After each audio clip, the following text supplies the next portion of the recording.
Hello friends, स्वागत करुछि आपनकर प्रिय यूट्यूब चैनल नगेन न्यूज को।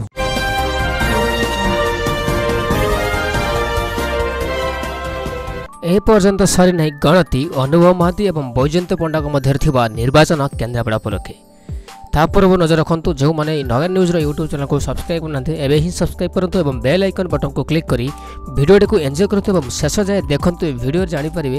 किए होती रियल हीरो। आज हूँ 23 तारीख शुणाणी चलती वर्तमान राजनीति में बारंबार न्यूज मीडिया माध्यम प्रसारित होती। आज एक इलेक्शन दिन जहाँ राजनीतिर फलाफल दिन सारा ओडिशार वर्तमान देखा मिली जहाँ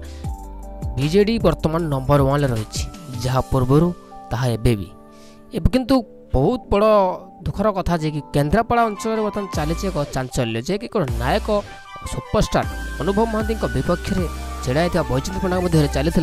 घनाघन लड़े जे कि यूट्यूब माध्यम आप देखिपे सोशल मीडिया देखिपे जोरसोर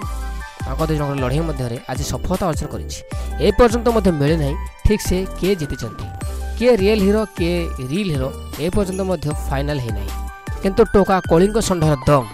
एथर जे डायलॉग मारी ओडिया चलचित्र बिजू बाबू रे कलिंग षंढ से बर्तमान अच्छा आगुआ एपर्यंत डिक्लारेसन होना खूब शीघ्र डिक्लारेसन हो किसी समय आप जानीपारे किए देखुं कहार दम किए रियल हीरो अनुभव महांती ना बैजयंत पंडा देखु वीडियो रे नेक्स्ट अपकमिंग वीडियो में नेक्स्ट पर जनईदेवु किए होती रियल हीरो आ कलिंग षंढर दम केते जना पड़ो अनुभव महांती ना बैजयंत पंडा से वीडियो अपलोड करा पर्यंत आप अपेक्षा करता आम निश्चित आप जनईदेवु केन्द्रापड़ार किए आसुंच अनुभव ना बैजयंत पंडा से पर्यंत अपेक्षा करूँ एवं ये वीडियो भल लगे शेयर करूँ लाइक करूँ कमेंट दिंतु सब्सक्राइब करूँ नगेन न्यूज यूट्यूब चैनल को। धन्यवाद।